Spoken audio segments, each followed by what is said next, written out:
Bismillahirrahmanirrahim. Assalamualaikum warahmatullahi wabarakatuh. Waalaikumsalam warahmatullahi wabarakatuh. Selamat siang Bapak Ibu guru hebat. Selamat Siang. siang Bapak Ibu guru hebat. Siang. Selamat siang Bapak Ibu.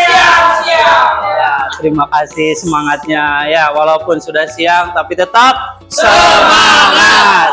Merdeka. Ya, merdeka. Karena kita di bulan Agustus yang penuh dengan kemerdekaan, jadi kita harus semangat. Oke. Semangat. Oke, terima kasih Bapak Ibu yang sudah hadir di sini, dan terima kasih juga sudah meluangkan waktunya di kesibukan Bapak Ibu, dan Bapak Ibu juga sangat sibuk sekali dengan pembelajaran ya dan sebagainya, yang ada yang sebagai observasi, mengobservasi atau ANBK ya. ANBK jadi panitia, dan juga sekarang ada jam ngajar. Terima kasih sudah meluangkan waktunya ya. Terima kasih. Nah, tujuan saya di sini kepada Bapak Ibu adalah untuk menyampaikan atau tentang budaya positif atau diseminasi budaya positif di sekolah. Kebetulan saya adalah CGP angkatan 11 dan ini adalah modul akhir ya. Modul akhir dari modul 1.4, yaitu tentang aksi nyata. Ini yang tadi disebutkan adalah tentang budaya positif di sekolah gitu Bapak Ibu. Nah, berikutnya, nah di sini kita fokuskan dulu ya sebenarnya ya. Di sini ada pertanyaan, jika seekor kucing bisa melompat sampai 1,5 meter, mengapa dia tidak bisa melompat melewati jendela yang tingginya hanya 1 meter? Kenapa Bapak Ibu? Jika seekor kucing, ya dibaca aja lah gitu ya. Silakan. Asal Pokemon naon sih? Ini setengah maung ya, gitu ya. Kucing sama maung gitu ya. Jika seekor kucing bisa melompat sampai 1,5 meter, mengapa dia tidak bisa melompat melewati jendela yang tingginya 1 meter? Oke. Ya di sini biar ke kamera dong. Nah, Di sini karena jendelanya masih ditutup. karena jendelanya masih tertutup. Ada yang lain? Karena lompatan tinggi dengan lompatan lurus berbeda, Pak. Lompatan tinggi dan lompatan lurus berbeda. Oke, ada yang lain? Karena dia mampunya tadi ya seperti Pak Ujo, mampunya itu melompat 1,5. Jadi kalau di jendela 1 dia kelebihannya tidak bisa Nabrak tembok kan. Sudah tembok. melewati jendelanya. Oke. Ada kemungkinan ada objek lain. Objek lain. Apa tuh objek lainnya? Firewall. Firewall. Oke. Ada yang pasang tadi? Kalau saya berpikir kucing itu kan yang menjaga rumah ya. Ya. Jadi kan rumah itu harus dijaga, bukan untuk dilewati. Oh gitu. Jadi berbeda-beda ya. Jendela itu bukan tempat dia karena dia tugasnya menjaga rumah. Oke, gitu. Bukan jendela rumah, kalau rumah mah anjing. Atau enggak ada kodam. Kalau kucing itu jadi perhiasan rumah. Oke. Iya, bisa jadi. Bisa jadi ya, seperti itu. Oke, pendapatnya sangat luar biasa sekali, berbeda-beda dalam satu jiwa ya. Dan untuk jawabannya itu yang benar adalah Pak Anton. Luar biasa. Oke, ya. Pertanyaan yang lain. Oke, karena gini, ketika kita melompat, jendelanya kan belum dibuka, betul ya? Betul, ya jendelanya belum dibuka. Tapi yang tadi disebutkan ya semuanya sama, karena ada yang lain gitu kan, contoh jendelanya ketutup, seperti itu. Oke, jangan dulu. Oke. Kok bisa benar jawaban? Jangan-jangan sebelumnya udah kongkali-kong. Jangan-jangan bisa Karena jadi mungkin gitu satu ya. pikiran gitu ya, karena kan gini, betul sekali, persepsi itu pasti beda-beda ya gitu. Tapi yang lebih jelasnya ya karena jendelanya kan belum dibuka, di sini kan belum ada. Berarti jawaban kami salah nih, Bu. Ini tidak salah, tapi betul. Tapi koreksi. Jendelanya ada daun jendela. Tar dulu, daun jendela itu seperti apa? Ada daunnya. Kusena wae, kusena wae. Oke. Oke, karena di sini semuanya kan disebutkannya jendela, ya, Bapak Ibu. Kalau masalah ini nanti ini dulu, ini doang nih pembahasan. Masalahnya pembahasan ini doang nanti, gak ada yang positifnya. Nanti berikutnya ya, silakan nanti jawab lagi. Nah ini aku hitam saat dibeli, merah saat digunakan, dan abu-abu saat dibuang. Apakah aku? Jangan-jangan.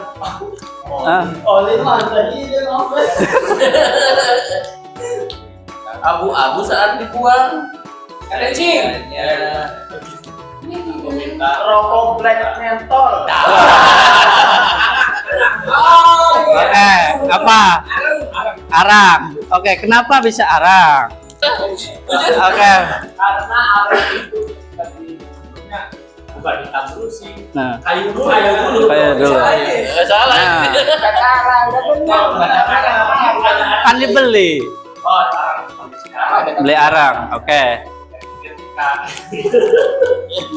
Ketika dibakar dia akan memerah. Membara. Dan memerah. Ada abu-abu yang membara. Nah, membara. Tuh, oke. Aku hitam saat dibeli. Oke, betul sekali, jawabannya adalah arang. Jangan semuanya. Jangan semuanya. Bukannya semuanya Pak. Gini aja terus ya. Kenapa Oke, jawabannya sama? Satu lagi. Lauren mandi tapi anehnya rambutnya tidak basah. Bagaimana bisa? Pakai Betul. gitu tenor. Shower cap boleh, bisa. Botak. Betul sekali. Karena mandinya pakai mandi kembang. Oke. Satu lagi, apa lagi? Rambutnya tidak basah berarti botak. Ini berarti Pak mandinya di kali. Mandinya udah telur. Oke. Ya, gimana Bapak?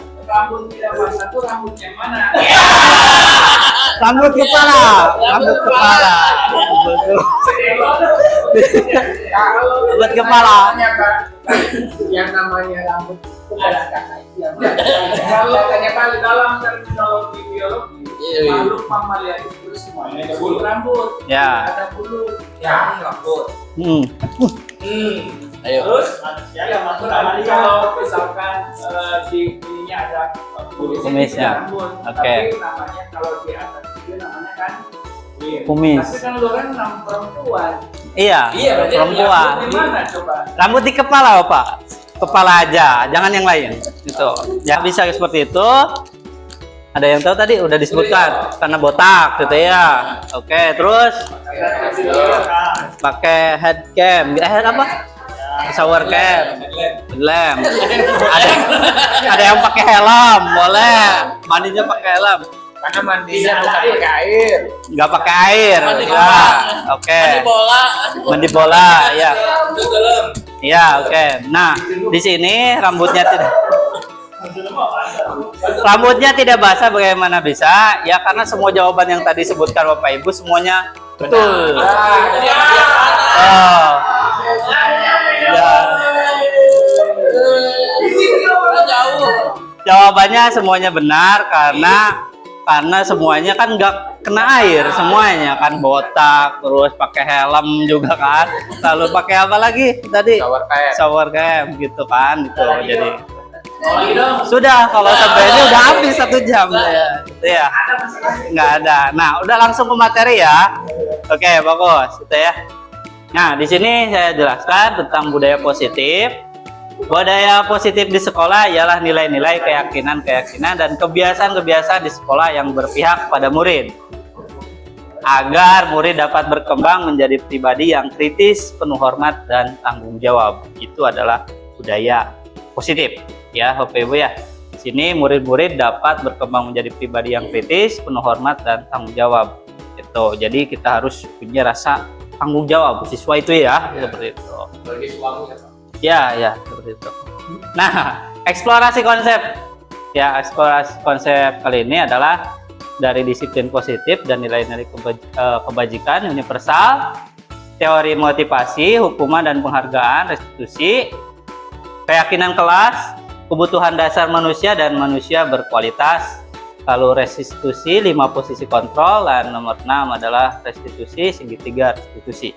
Itu ya. Ini yang akan nanti kita bahas ya, 6 ini. Dan pembelajaran dengan paradigma baru, pembelajaran paradigma baru atau kurikulum merdeka merupakan pembelajaran yang berorientasi pada penguatan kompetensi dan pengembangan karakter sesuai dengan dimensi profil pelajar Pancasila ya. Lalu kurikulum merdeka memastikan bahwa praktik pembelajaran yang dilakukan di sekolah benar-benar berpusat pada murid atau siswa, student center learning, yang mana setiap siswa dipastikan melakukan kegiatan belajar yang sesuai dengan kebutuhan dan tahap perkembangannya. Tuh, jadi pembelajaran yang di kurikulum merdeka ini ya disesuaikan dengan perkembangan zamannya. Minatnya seperti apa? Karena di SMK kan kita udah jurusan gitu ya. Jadi sesuai dengan jurusan dan minat bakatnya seperti itu. Nah, di sini disiplin positif. Nah, disiplin positif, makna disiplin positif menurut William Glasser ya, di sini itu tetangga saya, William Glasser, adalah belajar kontrol dari dengan menggali potensi kita agar tercapai tujuan mulia, yaitu sesuatu menjadi seorang yang kita inginkan berdasarkan nilai-nilai yang kita hargai. Tujuan dari disiplin positif adalah menanamkan motivasi. Lalu yang ketiga pada murid, motivasi yang ketiga pada murid ketika yaitu untuk menjadi orang yang mereka inginkan dan menghargai diri sendiri dengan nilai-nilai yang mereka percaya. Itu menurut William Glasser. Bagaimana seorang bisa berubah dari paradigma stimulus respon kepada pendekatan teori kontrol tersebut? Nah, di sini Stephen R. Covey ya. R. Jarianto itu. Nah, itu teman saya waktu kecil di TK ya, di situ. Nah, ini kan tahun 91. Tahun 91 saya masih SD gitu. Berbrojol ya. Mengatakan bahwa bila kita ingin membuat kemajuan perlahan sedikit-sedikit, ubahlah sikapnya ya atau perilaku Anda. Itu. Namun bila kita ingin memperbaiki cara-cara utama kita, maka kita perlu mengubah kerangka acuan kita. Ubahlah bagaimana Anda melihat dunia, bagaimana Anda berpikir tentang manusia. Ubahlah paradigma Anda, skema pemahaman dan penjelasan aspek-aspek tertentu tentang realitas. Seperti itu ya. Di sini ya kita mencoba untuk merubah ya, merubah karakter yang memang dari negatif ke positif seperti itu ya. Nah, di sini mengubah paradigma stimulus respon ke pendekatan teori kontrol. Nah, di sini ada stimulusnya lalu teori kontrolnya. Realitas kebutuhan kita sama. Teori kontrolnya, realitas kebutuhan kita berbeda. Ya, aslinya ya, kita pasti kita itu kebutuhannya pasti sama semuanya ya. Tapi dilihat lagi kebutuhannya pasti akan berbeda-beda. Pak Asnang butuh naon gitu kan, pasti gitu. Tunan pasti beda-beda. Gitu.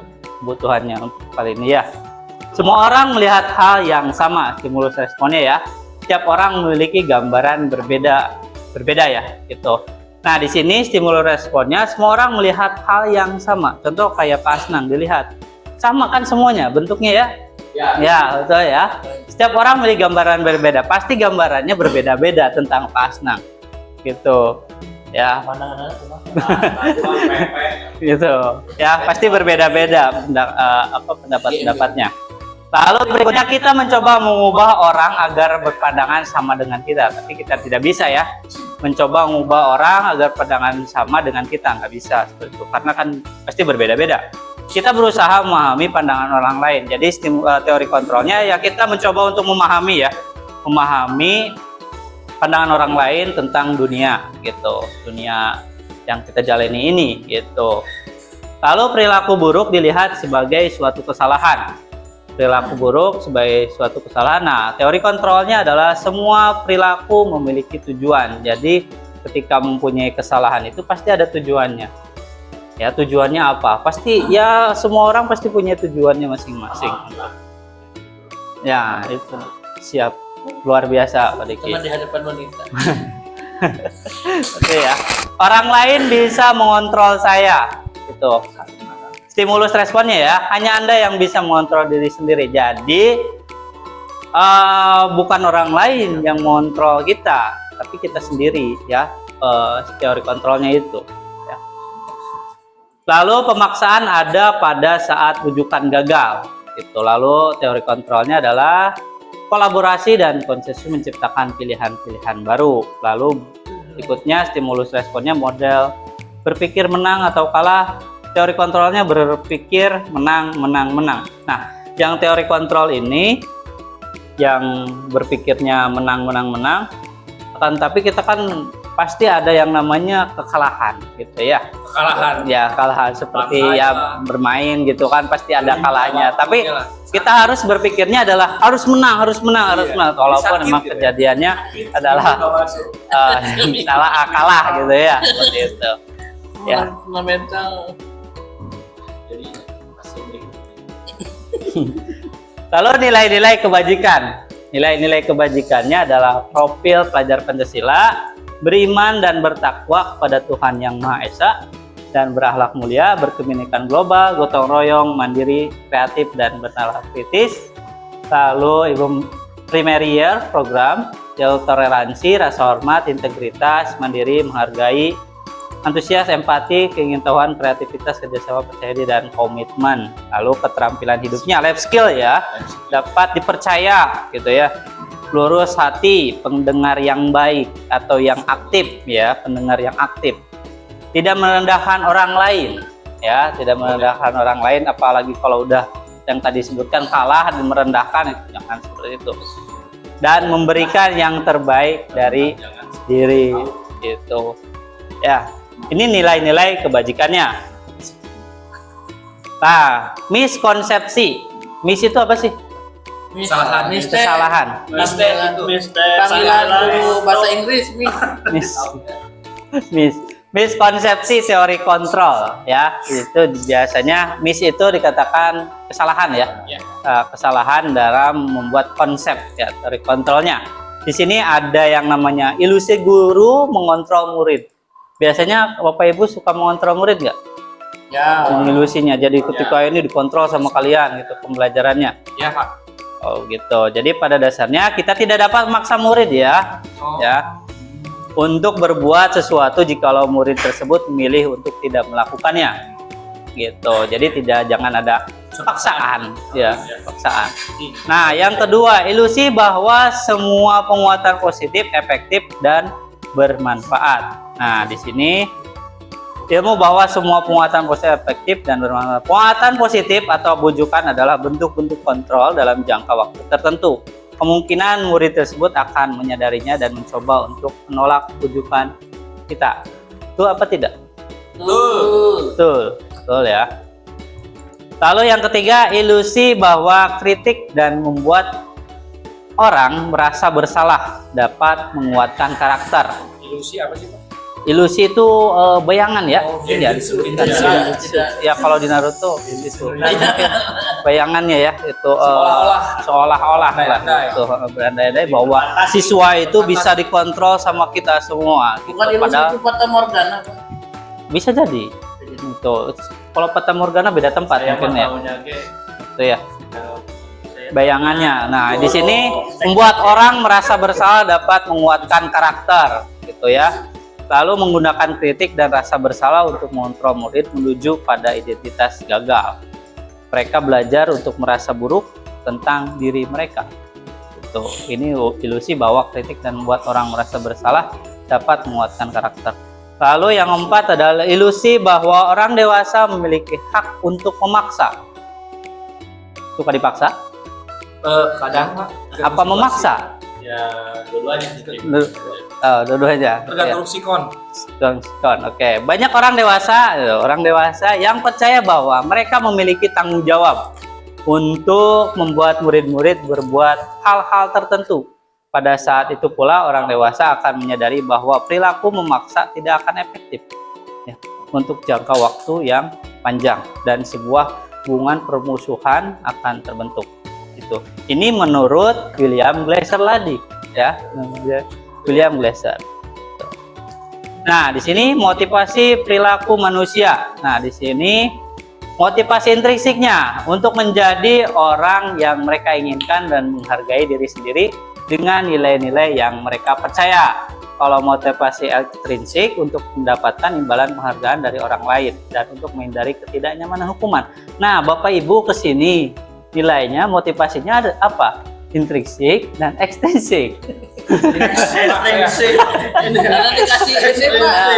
Gak apa-apa kan semua perilaku memiliki tujuan. Iya, nggak apa-apa. Mau memilih intrinsik atau ekstrinsik. Ekstrinsik, Eh. namun kehormatan X maksudnya kan menghormati. Itu kan menghargai, penghargaan. Itu di sini kan ada untuk menjadi orang yang mereka inginkan dan menghargai diri sendiri dengan nilai yang mereka percaya. Jadi saya tuh menghargai diri sendiri lah, ikutan di sini gitu kan. Menghargai lah. Nah, kalau motivasi ekstrinsik ini untuk mendapatkan imbalan, penghargaan dari orang lain. Nah, mendapat imbalan, penghargaan dari orang lain. Dan untuk menghindari ketidaknyamanan atau hukuman. Nah, Bapak Ibu ambil yang mana? Yang dekat mana? Ekstrinsik? In. Saya ada di antara keduanya, Pak. Oh gitu, bisa di in sama di X gitu. Tidak konsisten. Kalau in itu ya mungkin yang diambilnya itu dua-duanya. Kenapa diambil dua-duanya? Untuk diri sendiri juga ya. Nah, yang X-nya mungkin ya botol gitu kan, ya. Gitu. Daripada nganggur gitu ya. Daripada sendiri. Gitu ya, bisa dapatkan imbalan gitu. Itu ya. Oke. Tapi semua perilaku yang Bapak Ibu itu semuanya punya tujuannya gitu ya. Gitu. Yang penting Bapak Ibu kesini ada tujuannya, jangan sampai duduk ngapain gitu kan. Betul. Gitu. Jadi harus ada tujuan. Tujuannya saya mendapatkan ilmu, Pak. Ya, nggak apa-apa. Yang penting ada tujuannya, gitu ya. Nah, berikutnya Ini Pak Boy. identitas sukses atau gagal. Nah, di sini ada identitas sukses atau gagal. Hukuman. Nah, di sini Bapak Ibu suka menghukum siswa atau murid. Ya, kadang. Kadang, ya. Kondisikan. Sikon, kondisional mungkin ya. Tergantung lihat mukanya seperti apa gitu. Apa gimana? Apa gimana? Herang-herang. Herang-herang, oke lah, ntar dulu lah gitu ya. Nanti dulu. Nah, di sini ada sukses dan gagal atau gagal, hukuman, konsekuensi, sama restitusi. Di sini hukumannya tidak terencana, tiba-tiba, ya, tidak terencana ya, tiba-tiba ada yang terlambat gitu ya, langsung dihukum, gitu kan, lari lapangan 10 putaran gitu kan, itu kan tidak ada di aturan gitu ya, langsung mendadak ke situ. Murid tidak tahu apa yang akan terjadi, tidak dibatalkan. Nah, bersifat satu arah dan berupa hukuman fisik yang tadi saya sebutkan, berupanya adalah hukuman fisik gitu ya. Contoh kayak lari gitu kan, itu kan hukuman fisik. Lalu berikutnya adalah konsekuensi. Nah, konsekuensi di sini terencana, disepakati sesuai dengan peraturan. Nah, di sini kan harus ada, ya pasti di sekolah ada aturannya masing-masing ya. Dan murid tetap dibuat tidak nyaman, sikap guru selalu monitor muridnya. Contohnya gini, siswa tersebut terlambat, nah sama guru piket suruh mencatat tulisan apa gitu kan, sampai 1 halaman gitu ya, nanti dikumpulkan lagi, kan tetap dimonitor kan ya, monitor oleh gurunya gitu, seperti itu ya.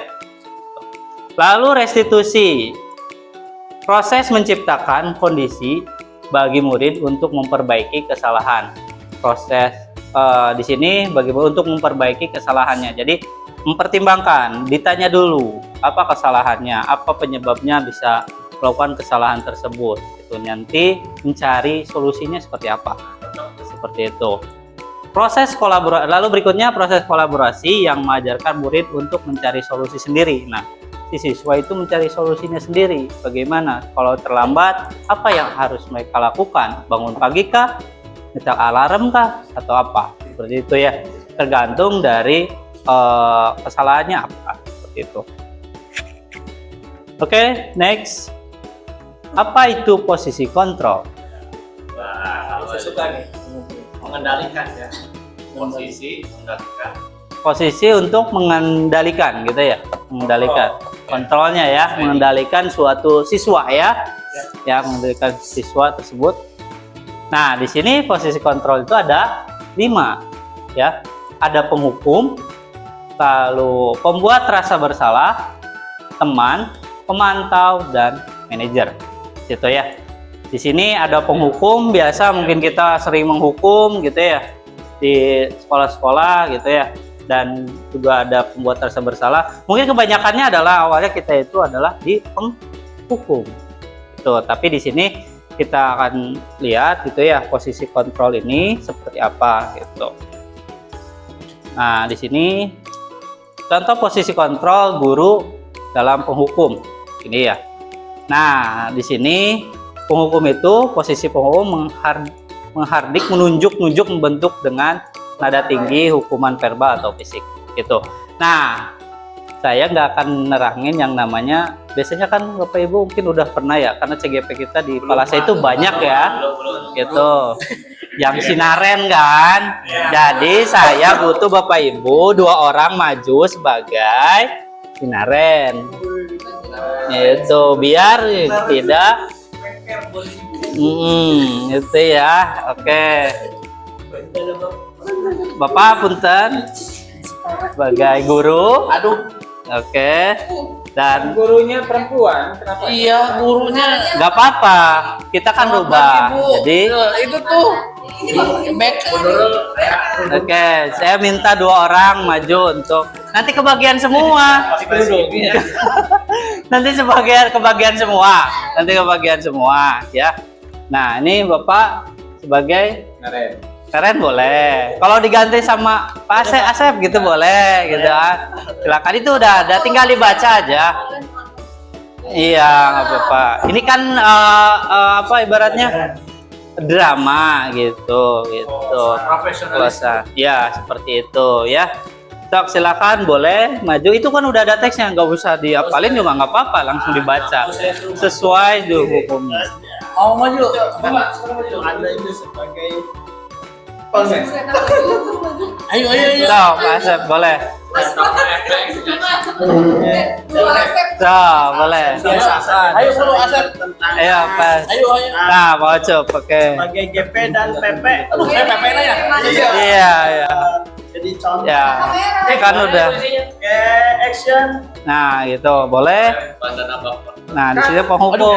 Penghukum itu dari mana? Di sini ya, kameranya nggak kelihatan. Nah, di situ. Ini fokusnya. Ini harus seperti ini ya. Posisi menghardik, menunjuk, membentak. Di gurunya siapa tadi? Pak Asep. Pak Asep gurunya. Nanti harus membentak dengan nada tinggi, hukuman verbal atau fisik ya. Saya jarang ini saya mulai aja. Gitu. Nah, oke, silakan. Bapak. Saya ngalinnya.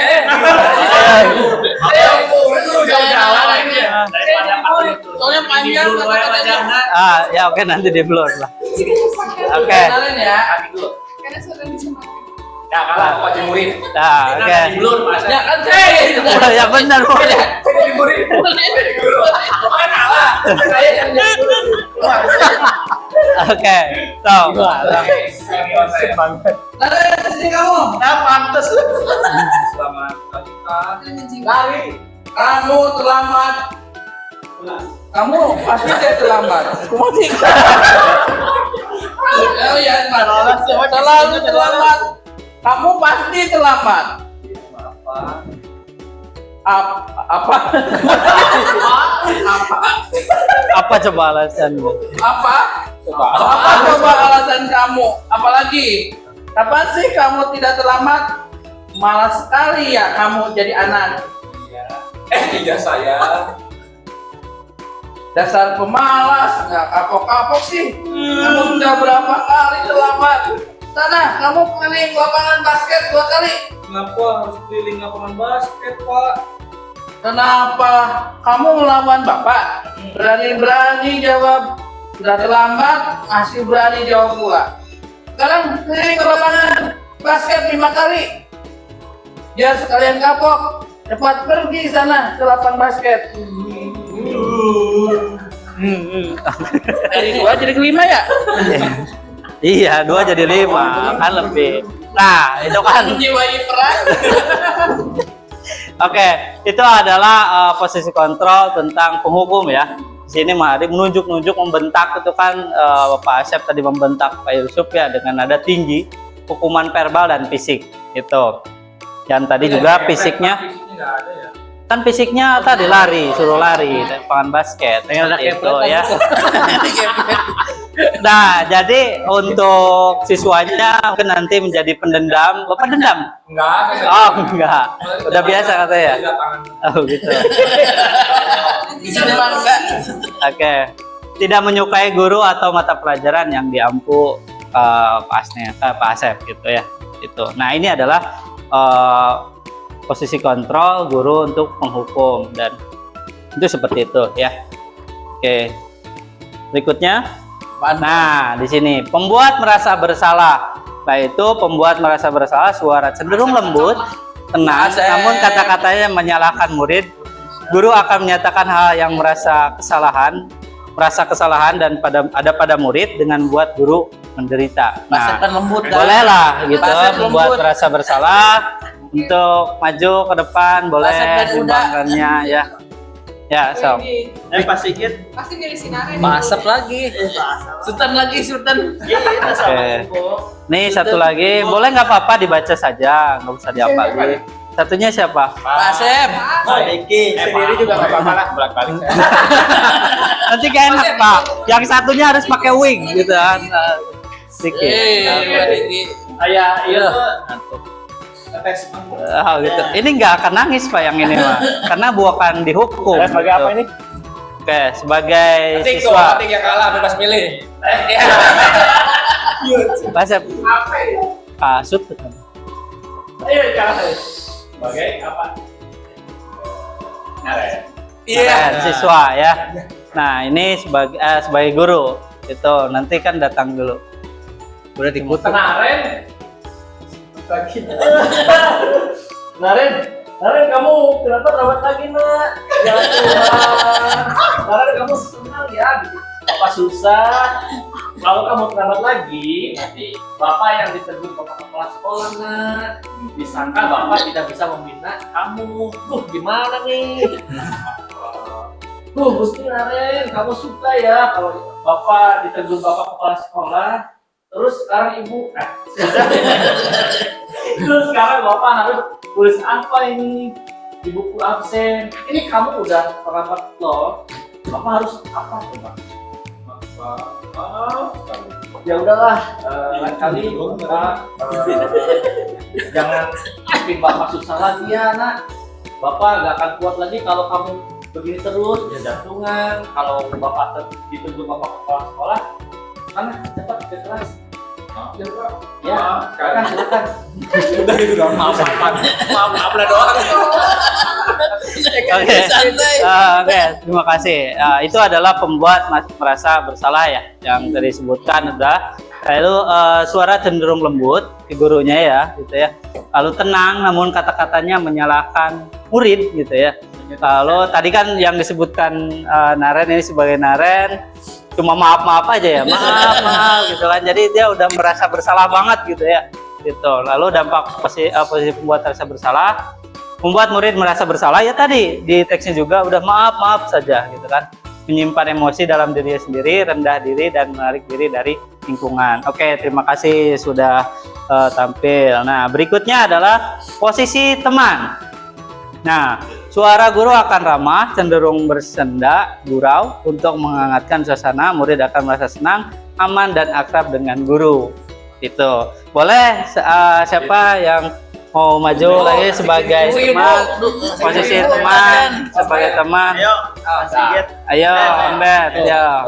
Sigit sama ibu-ibu. Boleh. Ini satu sama. Iya. Pak Dede nanti sebagai manajer. Nah, sebagai manajer boleh.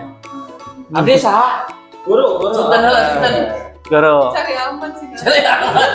Dimulai deh. Boleh silakan. Naren. Selamat pagi Bapak. Wah, sudah jam berapa ini, Nak? Lambat kan ya, sayang? Habis lupa bangun ya. Kamu malah menyalahkan ibu kamu. Kamu bukannya anak yang bagian. Oh, terlambat sih? Iya, ibu saya salah. Iya Bapak, saya memang terlambat bangun tadi. Jadi biarpun saya larikan jam,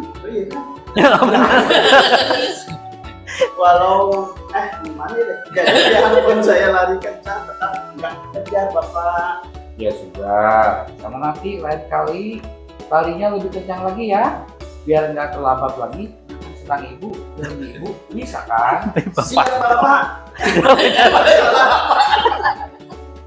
Terus Ya sudah, sekarang masuk kelas. Ibu beresin Bapak. urusan asisten kamu. Kamu yang beresin kelas. Oh jadi ibu. terima kasih. Ini jadi apa ya? Dia atau ibunya. Oke. Oke. Karena yang di video itu kan ibu-ibu. Nah, sekarang bapak-bapak lah. Biar nanti kan ketika kita menghadapi siswa ya kita juga kan sebagai bapak-bapak bisa gitu ya. Tuh, nah di sini posisi temannya. Terima kasih dulu ya yang sudah maju gitu ya. Di sini posisi teman, suara guru akan ramah, cenderung bersenda gurau ya, menghangatkan suasana murid, akan merasa senang, aman dan akrab dengan guru. Dampak posisi temannya, murid akan bergantung pada satu orang faktor ya. Murid tidak mandiri untuk diri sendiri. Nah, ini dampaknya ya. Itu. Berikutnya posisi pemantau, memonitor. Nah, di sini siapa yang mau maju boleh, ibu-ibu boleh ya. Itu boleh. Siapa aja. So. Pemantau. Oke, posisi pemantau. Nah, Pak kan biasa di depan tuh. Terus. Kamu ya? Gitu. Iya. Nah, seorang pemantau akan bersuara datar, tidak emosional, tidak bersenda gurau. Jadi, ini siapa gurunya? Guru BK. Guru BK ya? Sultan. Guru BK, oke. Sama. Gimana? Sama aja. Mengambil teks. Sama aja, beda teks. Sultan. Guru.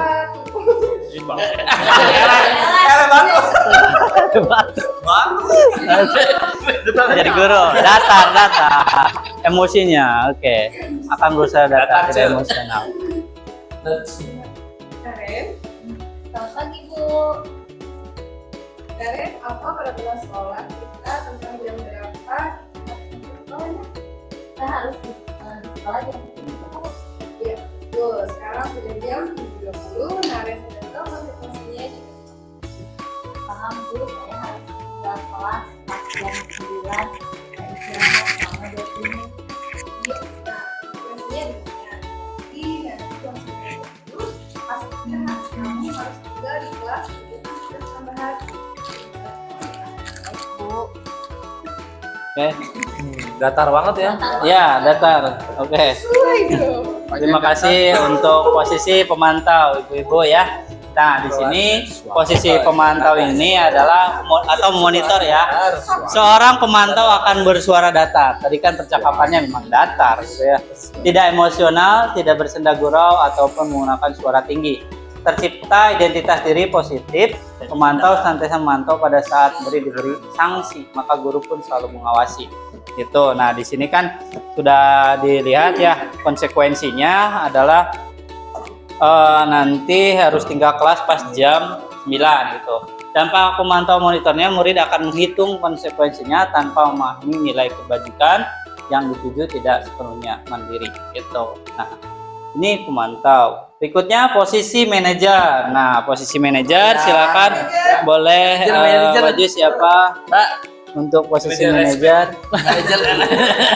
Manajer boleh. Tinggal baca.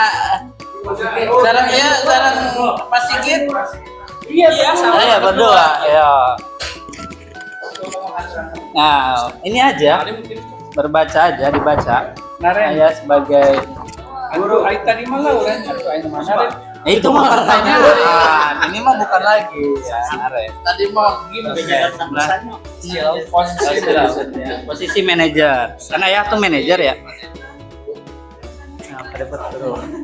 Nah, itu dilihat suara netral, tidak emosional, itu sebagai guru ya. Tidak terlalu ramah dan tidak bernada tinggi. Tercipta identitas positif, pertanyaan-pertanyaan bermakna agar membuka pikiran murid. Itu guru membimbing murid untuk memecahkan masalah sendiri. Oke. Ini termasuk tidak emosional nggak? Iya. Naren, Selamat pagi Pak. selamat pagi Naren. Maaf Pak, saya terlambat. Sudah tahu? Emosi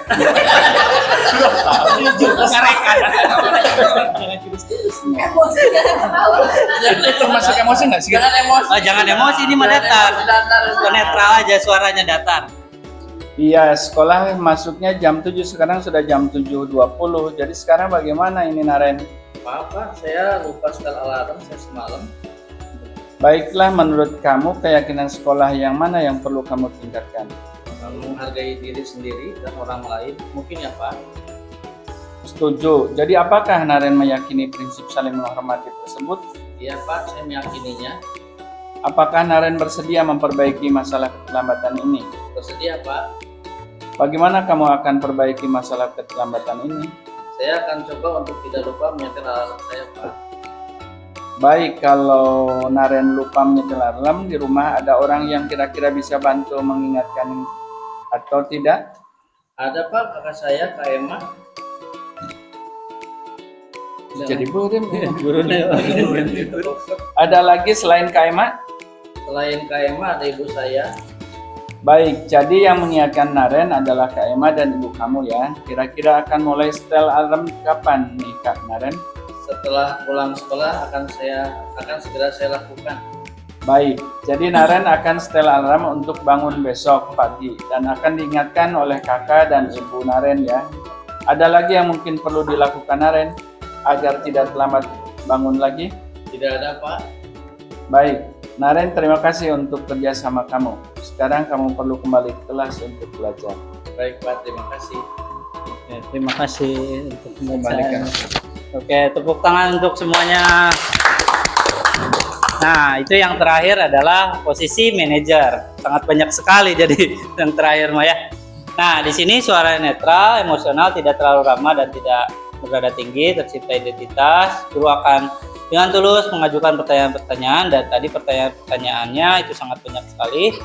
Dan guru membimbing murid untuk memecahkan masalahnya sendiri. Tadi kan bertanya apa biar tidak bangun terlambat, gitu kan? Lalu di sini dampak posisi manajer, murid menjadi mandiri, percaya diri, dan dapat memecahkan masalah. Nah, dari 5 posisi kontrol ini, yang paling Bapak Ibu kuasai, bukan kuasai sih, yang diminati mungkin ya. Minati di posisi mana, Bapak Ibu? Ada yang tahu di mana? Kalau saya akan diminati. Nah, ya, yang paling dilakukan, akan dilakukan. Sesuai dengan kondisionalnya. Oke, kondisional. Jadi kita bisa di 5 posisi itu bergantung kepada kualitas dari kesalahan anak itu. Oke, ya. Oke, terima kasih. Ya, Bisa begitu nggak kita perilakunya? bisa. Bisa. Oke, jadi yang kata Bapak itu adalah bisa menggunakan 5-5-nya gitu ya. Ya, Sesuai dengan kondisi gitu kan. kondisinya. Ya, oke. Ya, memang. Sudah belum? Sudah ya? Jadi saya bertanya. Iya, bertanya. Maksudnya udah bertanya udah. Cukup ya. Oke. Di sini kelima-limanya mungkin ya, lima-limanya. Ya, memang kita itu membuat suatu aturan atau membuat suatu tindakan itu ya, membuat suatu tindakan itu. Nah, di sini kan ada dibuatkan adalah 5 posisi kontrol gitu kan. Ibaratnya ini SOP-nya mungkin ya. SOP untuk membuat suatu aturan pada siswa tentang pertanyaan-pertanyaan dan sebagainya. Nah, bisa dilakukan kelima-limanya. Pasti bisa dilakukan kelima-limanya karena memang sesuai dengan kondisinya disebutkan kondisinya seperti apa, apakah dia terus-terusan terlambat gitu ya, terus melakukan kesalahan atau tindakan yang memang merugikan sekolah dan sebagainya, itu kan itu bisa dilakukan seperti itu. Jadi bisa kelima-limanya boleh seperti itu dilakukan, karena kita nggak tahu nih secara realnya atau secara nyatanya pasti akan berbeda-beda untuk tindakan-tindakan tersebut. Apalagi ketika kita mempunyai emosi ya, sama di rumah ada masalah, di sini juga ada masalah, ujung-ujungnya tidak melihat posisi kontrol ini. Jadi ya udah masuknya adalah ke hukuman dan sebagainya, malah ke hukuman tersebut gitu. Ya biar cepat gitu kan. Ya udah lakukan ini aja. Udah biar cepat sebenarnya seperti itu. Nah, ya memang realistisnya memang sulit sekali untuk mungkin diterapkan. Tapi di sini kita mencoba untuk mengambil SOP-nya yang mana kontrolnya gitu. Mungkin bagus. Ada lagi mungkin? Boleh melanjutkan? Oke. Kalau dari sisi hierarki antara kelima posisi itu, bagaimana kita menaikkan posisi itu agar kita tidak jadi guru yang ambigu, ya. Jadi di satu sisi kita sebagai manajer, di sisi lain kita sebagai hukum begitu ya. Karena boleh jadi posisi itu juga ada pada diri kita di waktu yang sama. Nah, dengan begitu kita menjadi sesuatu yang labil akhirnya, tidak tertampakkan menjadi guru yang punya prinsip begitu ya, dengan mengatur posisi itu. Oleh karenanya pertanyaan saya, bagaimana kita memanfaatkan teori posisi kontrol yang itu dalam kehidupan sehari-hari kita, ya? Karena boleh jadi dalam konsep saya, karena ini konsep, maka kelima-limanya juga bisa digunakan, ya. Dan boleh jadi harus digunakan. Tapi bagaimana kita menaikkan, manakah kita di posisi penghukum atau teman atau manajer dan sebagainya begitu. Oke. Pertanyaan saya seperti itu. Pertanyaannya, oke. Panjang sekali. Saya menyerapnya yang mana pertanyaan? Jadi intinya yang paling condong mungkin ya, Pak, apa di bagian posisi penghukum atau di bagian manajer, dan di di sekolah itu bagaimana dampak ibaratnya untuk biar kita ke manajer gitu kan, seperti itu ya. Oke. Nah, memang kita kembali lagi ke bagian yang tadi ya, masalah tentang restitusi ya, restitusi ini. Jadi di sini untuk membuat yang tadi ya, kita harus membuat budaya positifnya dulu, ibaratnya ya. Membuat budaya positifnya, kita harus terjalin dengan baik, atau penguasaan si anaknya lah, ibaratnya lah, untuk membuat ibaratnya di sekolah itu membuat budaya positif agar kita bagaimana kita ibaratnya tadi menguatkan tindakannya seperti apa gitu. Nah, dari posisi manajer dan sebagainya, ini memang semuanya bisa gitu kan, semuanya yang tadi disebutkan bisa semua untuk melakukan posisi kontrol seperti ini. Nah, walaupun ini ya memang kita juga, maksudnya bukan kita ya semuanya lah, semuanya terkadang memang kebanyakannya itu adalah di posisi penghukum yang sekarang ini ya, masih banyaknya seperti itu. Tapi ya di sini mencoba untuk memindahkan yang posisi penghukum ini ke bagian manajer yang memang dampaknya memang ke anaknya itu bisa berpikir sendiri gitu kan, untuk memecahkan masalah. Kalau bagian teman itu kan dampaknya jadi ya kayak so akrab juga gitu kan, itu malah jadi ibaratnya ya ketika pembelajaran abang kita ya teman gitu ya selengean aja di main HP dan sebagainya gitu kan, seperti itu. Oke, gitu mungkin Bapak ya, gitu aja ya. izin berpendapat Pak. Oh iya, Ya. silakan. Ini ada pendapat dari Pak Asep. Terkait misalkan bagaimana kita meningkatkan Iya, posisi kelima kontrol ini.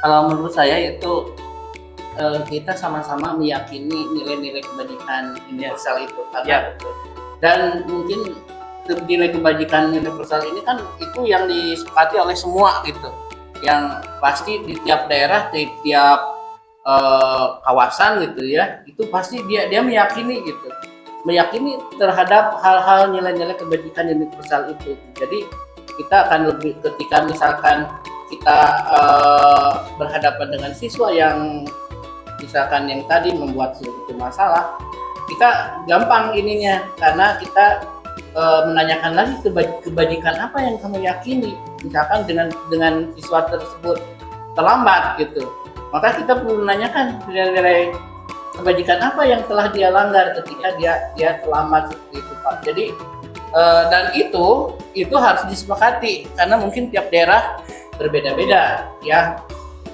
dari bahasanya aja beda, tapi secara esensialnya kan sama itu kan ada profil pelajar Ki Hajar Dewantara, ada FYP ya, FYP, ada life skill gitu ya. Itu kan bersamaan. Jadi yang paling penting di sini adalah bagaimana nilai keyakinan ini kita perlu ada kesempatan keyakinan kelas itu didapat dari kesempatan kelas itu kan. Jadi kita bisa mengambil dari sana Pak. Terus posisi kontrol mana yang misalkan yang bisa kita ambil ya, semuanya bisa kita lakukan. Cuman Pak, rata-rata nilai kontrol seperti penghukum ini ya, pengalaman yang saya rasakan itu ketika misalkan dia melakukan hukuman terhadap sesuatu hal yang misalkan siswa itu tidak lakukan, itu nilai dendamnya itu akan tertanam gitu. Dan dengan kita menghukum itu kan ya pasti dia punya tujuan, karena tiap orang punya tujuan ya, termasuk misalkan ketika saya kemarin pernah nonton sebuah film ini, jadi ada orang yang punya ini gitu ya, dihukum dirinya digunting Pak roknya, digunting roknya. Nah itu kan dia sangat ada hak yang dia telah dilanggar di sana, dia kan dipermalukan di hadapan umum ya. Nah dengan proses hukuman itu tentunya ada yang membekas gitu, ada dia malu di hadapan teman-teman yang lainnya, aibnya dibongkar gitu. Jadi ya minimal lah kita nggak bisa jadi manajer ya, kita turunin lah ke misalnya sebagai pemantau, kita nggak bisa pemantau ya, minimal ulah jadi penghukum deh lah. Soalnya penghukum itu ketika tidak kita lakukan pendekatan benar-benar ya, itu wah bisa-bisa kan kalau ya dulu itu jarang itu ya siswa yang membalas ke guru, tapi kan sekarang di zaman sekarang itu guru itu orang dia anaknya tidak berani, tapi orang tuanya yang berani misalkan melaporkan ke Komnas HAM dan sebagainya. Jadi ya minimal lah kita nggak menimbulkan efek yang lebih ini ya, jadi dampaknya jadi kita harus melihat dampaknya disesuaikan dengan itu. Itu pendapat saya. Oke, terima kasih Pak Asep untuk pendapatnya itu. Jadi yang tadi ditanyakan adalah ini kembali lagi ke nilai-nilai kebajikannya ya. Nilai-nilai kebajikannya di sini ada profil Pancasila, pelajar Pancasila, lalu FYP-nya, lalu life skill-nya. Nah di sini, tapi di sini kan disesuaikan dengan tadi kata Pak Asep itu daerahnya juga ya, isinya juga dan sebagainya seperti itu. Nah di sini dan ini harus ibaratnya kolaborasi dalam satu sekolah itu ya, dari satu daerah tersebut mau ngambilnya yang mana seperti itu kan ya gitu. Nah ini nilai-nilai kebajikan, dan tadi yang posisi-posisi ini ya memang kita itu tadi ya yang penghukum itu sangat berat sekali dampaknya ya. Nah di sini menjadi pendendam, tidak mau guru atau mata pelajaran, apalagi yang tadi disebutkan adalah tidak percaya diri karena dihukum di depan orang lain gitu. Jadi tidak kepercayaan dirinya itu hilang, apalagi nanti ketika udah lulus masih tetap tidak percaya diri, wah itu gawat sekali seperti itu ya. Nah, di sini juga tadi kan kita masuknya adalah ke posisi manajer gitu ya. Posisi manajer kan ini sangat bagus sekali untuk posisi manajer. Ya setidaknya kalau memang tidak bisa di sini, ya kita turun tadi kata Pak Anang ya, kita turun ke pemantau, lalu ke teman dan merasa bersalah. Setidaknya kita menghindar dari penghukum tersebut, gitu ya. Nah, di sini, oke, boleh. Itu dalam konteks guru secara personal. Iya, secara personal. Tapi kalau dalam konteks lembaga, konteks sekolah, maka kita ada fungsi-fungsi dalam organisasi sekolah itu yang melakukan kelima posisi itu. Misalkan kan kita ada kesiswaan, Ya. ada BK, ya, ada wali kelas misalkan. Bagaimana pendekatannya kalau dalam sebuah lembaga, misalkan lembaga itu sudah membuat tata tertib, Ya. ya, yang ini berlaku umum.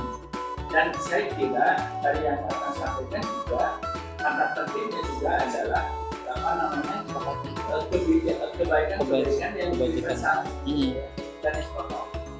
Kemudian anak bahkan dibaca oleh orang tua juga disetujui ini dalam konteks kualitas. Kemudian dalam tata tertib itu juga ada konsekuensi yang sudah ditetapkan. Ya, betul. Artinya sebagai penghukum itu jadi legal karena menerapkan konsekuensi logis dari sebuah aturan seperti itu. Nah, hanya nanti siapa yang akan mengeksekusinya. Gitu. Kan saya dengar di kesiswaan juga ada apa namanya pendidikan disiplin, ada apa namanya pembina DBK dan BK. Kira-kira nih saran Pak Hendra terkait dengan 5 posisi itu kepada lembaga sekolah, dan di sini juga ada apa namanya ada DBK, ya, juga ada teman-teman yang sudah jadi guru penggerak. Bagaimana mengaktualisasikan sebuah konsep ini menjadi paradigma baru di sekolah kita dengan melihat jumlah GPD kita alhamdulillah bertambah, apalagi di TKJ banyak yang sudah jadi GP juga jadi GP. Bagaimana menginternalisasi sebuah teori itu dalam praktik kita sehari-hari. Mobil khusus misalkan karena ini kita di TKJ, bagaimana nih di TKJ memfungsikan itu agar teori itu tidak sebatas dalam ruang untuk diskusi, tapi bagaimana menerjemahkan teori itu dalam tindakan sehari-hari sehingga bertambah nilai manfaat konsep itu menjadi menjadi sesuatu yang bisa kita lakukan. Karena dalam perspektif konsep kognitivisme dan behavior itu pasti ada keseimbangan antara mana yang kita harus lakukan dengan konsep pengetahuan, mana yang harus kita lakukan dalam konsep perubahan perilaku. Begitu Bapak. Ini pertanyaannya banyak sekali. Itu posisi 5 di bidang sekolah itu bisa diimplementasikan. Oke. Soalnya pertanyaan sangat banyak sekali ya, banyak paragrafnya. Pernyataan ini pernyataan. Ya. Bagaimana mengaktualisasikan posisi dalam sebuah lembaga. Sekolah kita wabil khusus TKJ. Oke, siap. Seperti itu ya. Terus yang kedua, bagaimana menyeimbangkan sebuah konsep ini menjadi aktualisasi dalam kehidupan sehari-hari dengan berbagai banyaknya orang-orang yang sudah memahami terkait dengan konsep ini. Oke, terima kasih. Jadi yang pertama, bagaimana kita mengaktualisasi 5 posisi ini ya, 5 posisi kontrol ini. Yang pertama yang kita harus lakukan adalah sosialisasi terkait posisi kontrol ini kebetulan kita kan udah banyak GP-nya, kebetulan udah tersosialisasikan beberapa, tapi bagaimana penerapannya ya? Bagaimana penerapannya kita harus semua GP ya ibaratnya ya, semua GP kita harus berkumpul dulu, bagaimana berkolaborasi, bagaimana untuk menerapkan 5 posisi kontrol ini di sekolah gitu, terutama dengan kepala sekolah, lalu kesiswaan, kurikulum dan BK dan semua kebijakan pemangku kebijakan di situ. Jadi kita harus berkolaborasi dulu dan membuat suatu nanti hasilnya itu membuat suatu aturan yang sudah disepakati semuanya. Dan nanti di situ akan ada aturan-aturan yang sebagai manajer seperti apa ketika ada kesalahannya gitu. Jadi kan udah ada ibaratnya dari hasil kolaborasi itu atau hasil dari rapat tersebut atau sosialisasi tersebut itu udah ada yang tercatat. Jadi yang kesepakatan atau aturan-aturan yang sudah ada itu mungkin bisa dikaji lagi dan bagaimana caranya. Contoh kesalahan itu pasti di aturan itu banyak sekali ya aturan-aturannya gitu kan. Nah ibaratnya dijabarkan lagi, ibaratnya kalau kesalahan ini ya posisi kontrolnya seperti apa dan bagaimana tindakannya. Di situ kan udah ada ibaratnya kita membuat satu panduan ya ketika awal-awalnya mungkin kita harus membuat panduan tersebut ya, panduan tersebut dan itu nanti sosialisasikan ke guru-guru gitu, bagaimana cara ibaratnya menangani siswa yang memang bermasalah seperti itu. Jadi kita itu harus satu suara dalam suatu tindakannya gitu. Itu mungkin Pak. Mungkin menambahkan. Oke, boleh silakan. Bukan hanya guru ataupun GP saja. Iya, mungkin itu. Tapi kita juga bisa kepada orang tua siswa. Ya. Nah, itu mungkin ada tambahannya adalah ke orang tua siswa karena tadi kan sudah ada disosialisasikan untuk ke orang tua siswa. Orang tua seperti apa? Ya, seperti itu. Jadi kan kita membuat suatu ininya dulu ya, nanti diarahkan. Kan biasanya udah ada rapat orang tua ya, rapat orang tua. Nah, itu dijelaskan aturan-aturannya dan walaupun memang ke orang tua siswa itu ya posisi ini nggak akan diterangin ya kan mungkin ya. Posisi ini nggak akan diterangin karena orang tua nggak tahu posisinya seperti apa gitu kan. Tapi setidaknya guru-guru semua warga gitu ya tahu apa yang harus mereka lakukan ketika ada permasalahan pada siswa. Jangan sampai sudah kita renungkan dan sudah tahu harus seperti apa, tapi ada aja yang ya seenaknya saja lah, hukum udah itu lari dan sebagainya seperti itu. Ya mungkin ada tambahan lagi mungkin dari ini Pak Pade, karena saya juga sebagai CGP ya Pade. Jadi mengenai teori kontrol ini ada di modul 1.1 Pak. Kita ada tiga modul. Sesuai dengan moto kita, tergerak, bergerak, dan menggerakkan.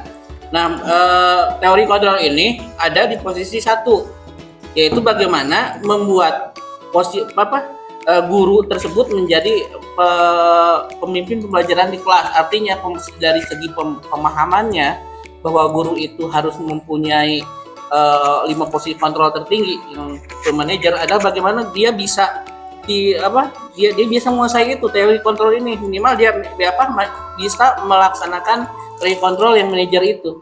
Nah, untuk pada sekolah tadi sangat setuju dengan Pak Hendra bahwa ya kita harus sama-sama gitu mempunyai satu pola pikir yang sama bahwa dengan misalkan dengan menggunakan nanti penyelesaiannya dengan menggunakan segitiga restitusi, karena segitiga restitusi juga ini di modul 1 juga, meskipun di posisi yang terakhir yang di terakhir. Nah, jadi kita harus bersama satu pemikiran yang sama, ini yang sama, cuman yang disampaikan oleh Pak Hendra ini kita bagaimana bisa setiap guru itu punya pemikiran yang sama gitu, bahwa teori kontrol yang paling bagus, posisi kontrol yang paling bagus adalah yang bisa menimbulkan motivasi intrinsik pada siswa itu adalah posisi manajer. Ya, terima kasih Pak. Ya, terima kasih Pak Asep. Mungkin itu Pak. Ya. Dan yang tadi disebutkan ya kita bagaimana satu suara, ibaratnya satu prinsip lah. Satu prinsip dalam menangani siswa tersebut seperti itulah. Itu dan di sini berikutnya ya, next. Soalnya masih panjang. Udah lewat jam 12. Oh, gitu. Makan siang. Oh, itu udah ada makannya ya. Ada jokes. Boleh. Oke. Oke, dipercepat ya untuk di sini. Posisi 5 kontrolnya di sini ada. Di situ ada guru berbuat, lalu guru berkata, di sini identitas gagal, identitas sukses, di sini sudah ada semuanya. Jadi yang tadi dijelaskan itu udah ada tindakan-tindakannya, identitasnya juga ya. Dan identitas gagal, identitas sukses seperti apa, lalu perilaku kontrol negatif, positif, dan kontrol dirinya ini sudah ada di sini. Dan di sini ada penghukum, pembuat merasa bersalah, teman, pemantau, manajer, semuanya ada di sini aturannya. Lalu next, nah kebutuhan dasar manusia itu apa sih, Bapak Ibu? Uang. Kebutuhan dasar manusia itu apa? Nah di sini kan kebutuhan dasar manusia adalah segala sesuatu yang kita lakukan untuk mendapatkan apa yang kita inginkan.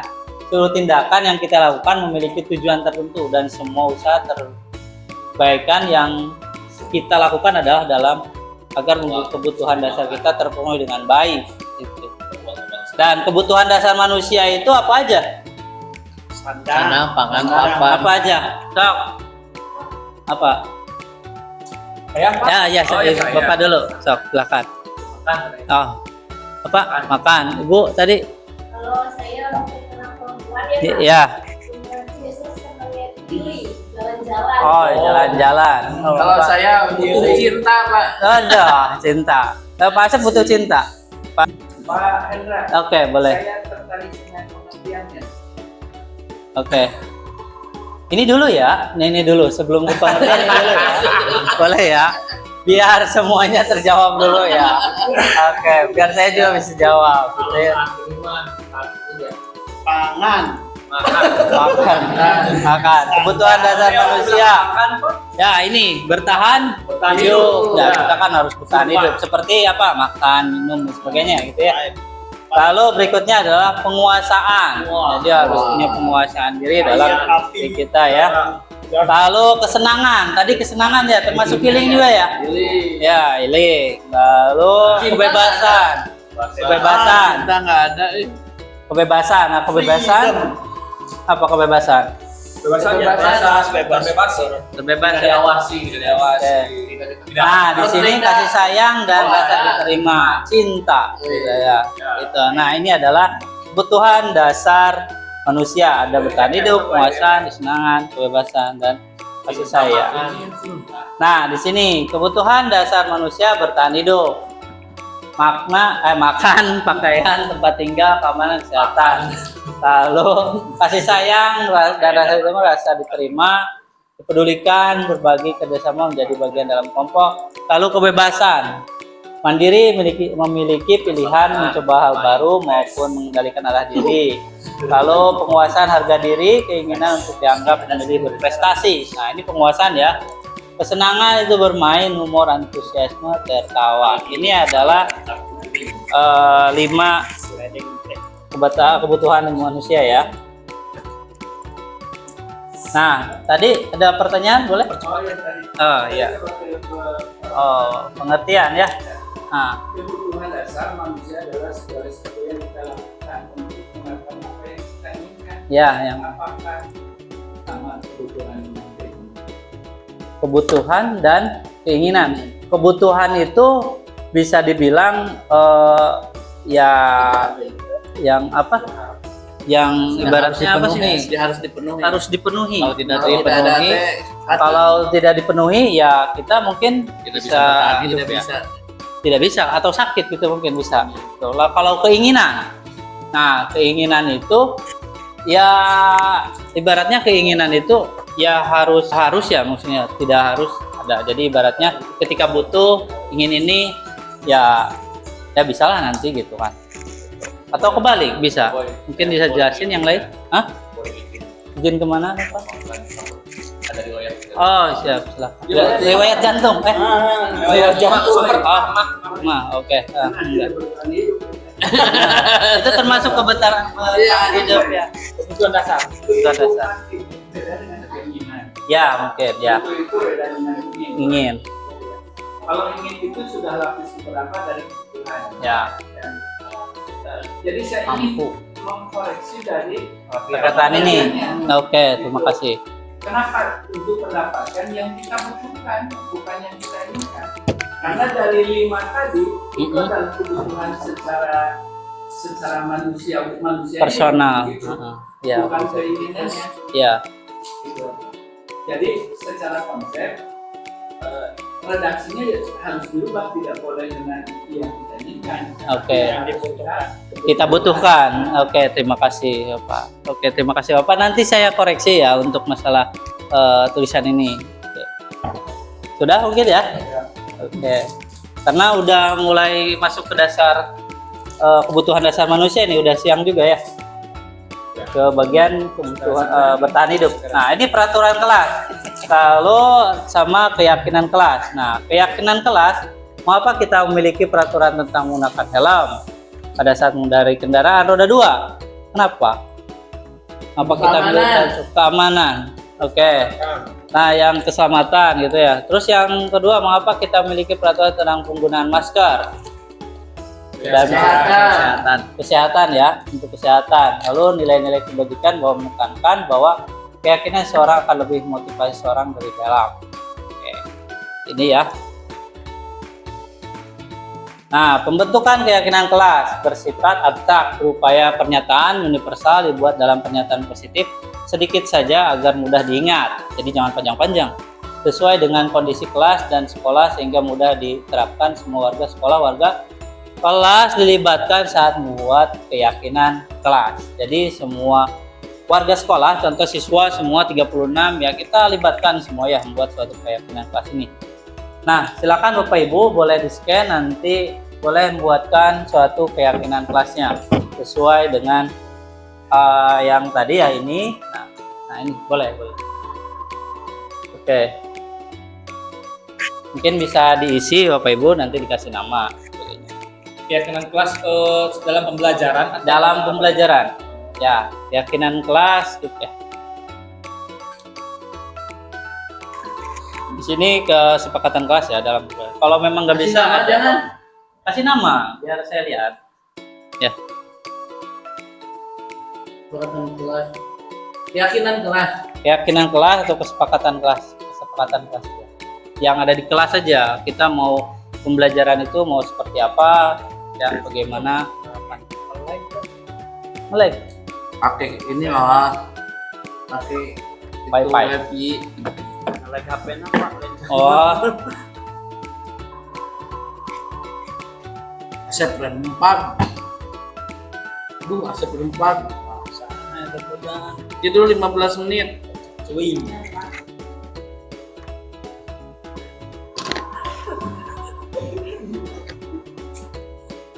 Ada jalan.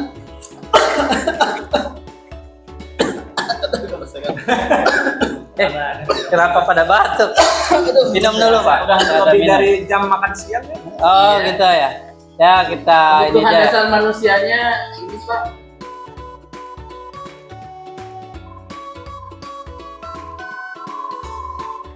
Nah di sini udah ada ya. Ini Asep Rempag. Boleh dikasih nama lah biar tahu. Aduh.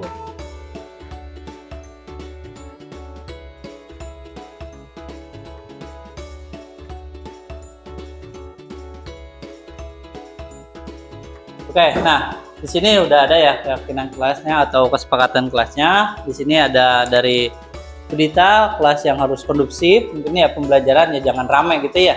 Seperti itu. Kalau ini Asep Rempag. Tidur 15 menit, jeda supaya fresh. Oke. Itu boleh ya, apalagi di siang hari ya. Di siang hari itu ya bolehlah refresh sedikit 15 menit atau kita refreshing gitu ya. Sampah pada temannya. Lalu selalu bahagia, Pak Asnang selalu bahagia. Ya betul, kita harus belajar itu harus bahagia. Jangan sampai ada yang tertekan. Simpan HP selama pembelajaran, boleh. Lalu datang tepat waktu. Lalu kenyamanan, buang sampah pada tempatnya. Oke. Kedeput, kenyamanan dalam belajar. Ya betul, selalu nyaman ya dalam suatu pembelajaran, kenyamanan dalam berinteraksi. Jangan sampai ya itu betul, kenyamanan dalam berinteraksi. Jangan sampai ketika berinteraksi dan dijawab bicarakan gitu kan. Ucup cuing, hormati sesama. Nah ini hormati sesama, semuanya ya hormat. Hormat sesama ya. Lalu subhanallah, mematuhi tata tertib sekolah tanpa pengecualian. Bagus. Dan ini kesepakatan kelas ini ya sudah termasuk ke bagian positif semua ya, karena tidak ada unsurnya tidak, jangan gitu kan gitu. Di sini dilihat ada nggak di sini? Ada tanpa. Tanpa mana? Tanpa kecualian Pak, berarti itu Mematuhi tata tertib sekolah tanpa pengecualian. Nah, ini tidak ada kata yang namanya jangan, tidak gitu. Tidak boleh main HP di kelas. Nah, itu jangan membuang sampah. Itu kan sudah diartikan ya, buang sampah pada tempatnya. Gitu. Oke, terima kasih Bapak Ibu yang sudah ngisi. Lalu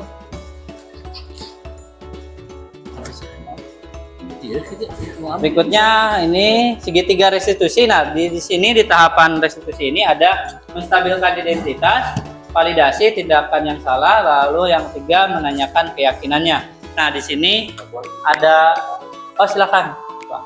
Di sini ada tahapan restitusinya, menstabilkan identitas. Jadi ketika kita mau ada permasalahan pada siswa, jadi kita harus stabilkan dulu. Jangan sampai langsung salah dan sebagainya, tidak. Jadi harus stabilkan, nanya dulu kenapa, bagaimana, kenapa bisa terlambat. Nah, itu kan menstabilkan dulu. Lalu validasi tindakan yang salahnya, kenapa kamu bisa terlambat seperti itu, gitu kan. Lalu menanyakan keyakinannya. Nah, keyakinannya kamu kenapa gitu kan, apa gitu. Jadi menanyakan dulu keyakinan yang sudah disepakati, apa yang sudah dilanggar gitu. Nah, di sini ya kamu tentu punya alasan mengapa melakukan itu. Lalu di sini ada yang cara yang lebih efektif untuk mendapatkan apa yang kamu butuhkan. Dan di sini yang validasi dulu, lalu menstabilkan dulu ya, menstabilkan. Setiap orang pasti pernah melakukan kesalahan. Bisa menjawabnya seperti itu ya. Kamu bukan satu-satunya yang pernah melakukan ini. Jadi ibaratnya siswa tersebut ya bukan satu-satunya melakukan kesalahan tersebut. Jadi ibaratnya ya temenan lah gitu ibaratnya. Lalu validasi, kamu tentu punya alasan ya, punya alasannya. Lalu keyakinan kelas apa yang telah dilanggar, sepakati. Nah, ini di sini menstabilkan. Buat salah itu tidak apa-apa, tidak ada manusia yang sempurna. Saya juga pernah melakukan. Kita bisa menyelesaikan ini. Lalu Bapak Ibu tidak tertarik mencari siapa yang salah. Jadi intinya solusinya ya lah. Kamu berhak merasa begitu. Apakah kamu sedang menjadi teman yang baik atau baik buat dirimu sendiri. Nah, di sini berdasarkan prinsip pembuat kesalahan. Nah, lalu validasi. Nah, validasi ini padahal kamu bisa melakukan yang lebih buruk dari ini ya. Kamu pasti punya alasan mengapa melakukan hal itu. Kamu patut bangga pada dirimu sendiri karena kamu telah melindungi sesuatu yang penting buatmu gitu. Nah, di sini berdasarkan prinsip setiap dalam berupaya memenuhi suatu kebutuhan. Lalu menanyakan keyakinan berdasarkan prinsip teori kontrol bahwa pada dasarnya kita termotivasi secara intrinsik. Apa yang kita percaya sebagai kelas atau keluarga, apa nilai-nilai umum yang kita telah sepakati, apa bayangan kita tentang kelas yang ideal. Ini menanyakan keyakinannya. Sudah, paling itu. Mungkin ada tanggapan? Cukup? Itu adalah budaya positif yang sudah saya paparkan. Semoga bermanfaat gitu ya untuk semuanya. Mungkin sudah ada tanggapan lagi karena memang sudah lebih juga ya gitu. Oke, itu aja. Terima kasih sudah hadir di diseminasi saya. Semoga bermanfaat, semoga berkah, mendapatkan ilmunya juga ya. Terima kasih untuk semuanya. Kurang lebihnya mohon maaf. Wassalamualaikum warahmatullahi wabarakatuh. Waalaikumsalam.